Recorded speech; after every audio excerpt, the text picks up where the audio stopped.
ሰላም አለይኩም ወራህመቱላሂ ወበረካቱሁ። ሰላም እንደምን አላችሁ? ውድና የተከበራችሁ ቤተሰቦች ዛሬ ይዤላችሁ የመጣሁት በመረብ ቦርሳ ለመስራት እንዴት አድርገን ኖርማሉን መረብ የተቆረጠ መረብ አለ የሚሸጥ ምናልባት ውድ ከሆነ ልዩነት ይኖረዋል ይመስለኛል ዋጋውና በኖርማሉ መረብ ራሳችን ቆርጠን እንዴት እንደምንሰራ አቆራረጡን ነው ይዤላችሁ የመጣሁት። መረቡ ሁለት አይነት ነው ሳይዙ አንደኛው ጎን 41 ሴንቲሜትር አካባቢ ነው፣ አንደኛው 37 እና በ41ዱ ነው ምልክት የምናደርገው። እንደዚህ 11 ሴንቲሜትር ለክተን ምልክት እናደርጋለን በ41ዱ በኩል ማለት ነው በረዝሙ። ወደ ታችም እንደዚሁ 11 ሴንቲሜትር ለክተን ምልክት እናደርጋለን። ምልክቱን ፓርከን ያላችሁ በፓርከን ምልክት ማድረግ ትችላላችሁ። እኔ ፓርከን ስለሌለኝ ነው በክር ያደረኩት እና በዚህ መልክ ምልክት አድርገን በዚህኛውም ጎን እንደዚሁ 11 ሴንቲሜትር ለክተን ምልክት እናደርጋለን።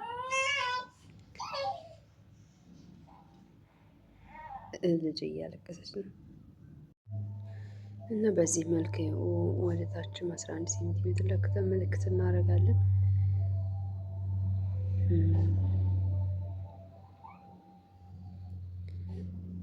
ከዛ በኋላ ሜትር ለሌላችሁ ደግሞ እንደዚህ በቁጥሩ በክፍተቱ ማለት ነው 26 ቆጥረን 27ኛው ላይ ነው ምልክት ያረኩበት። ሜትር ለሌላችሁ ማለት ነው ክሪቱ ያለችበት 27ኛው መስመር ነው። በዛኛውም ሳይድ እንደዛው ማለት ነው። በዚህም እንደዚሁ 27 ነው። 27ኛው ላይ ነው ምልክት የምናደርገው እኩል ነው። ሴንቲሜትር መለኪያ ሜትር ላላችሁ ደግሞ በሜትሩ ትለኩታላችሁ ማለት ነው ኢንሻአላ። ከዚህ ቀጥሎ የምናደርገው ምንድነው? ከዚህ ከታችኛው ምልክት አንስተን ወደ ታች 5 ሴንቲሜትር 5 ወይም ደግሞ በቁጥሩ 11 አካባቢ መሰለኝ 11 ክፍተት 5 ሴንቲሜትር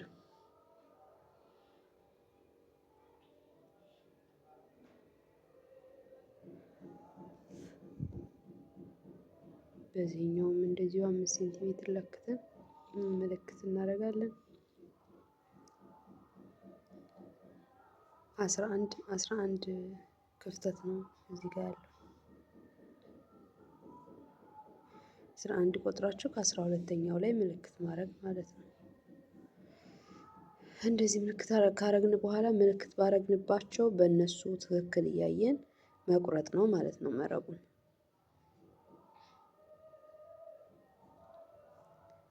ትክክሉን እያየን በትክክሉ መቁረጥ።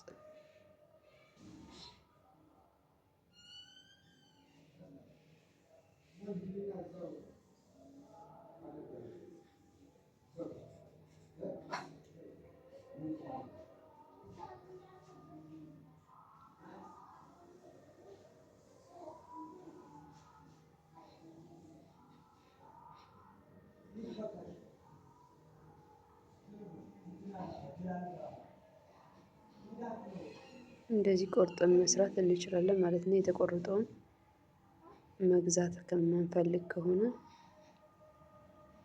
በዚህ መልክ ቆርጠን የሚያምር ቦርሳ ትንሽዬ ፕሮግራም ቦርሳ መስራት እንችላለን ማለት ነው ኢንሻአላህ።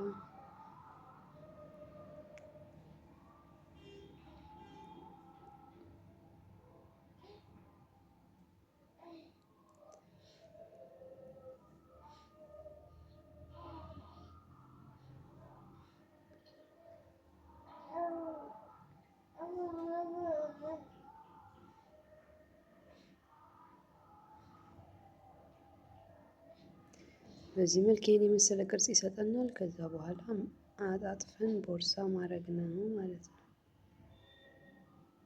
ቻትናችን የመሰለች ቦርሳ ትንሽዬ ቦርሳ አውጥተናል። ይኸውና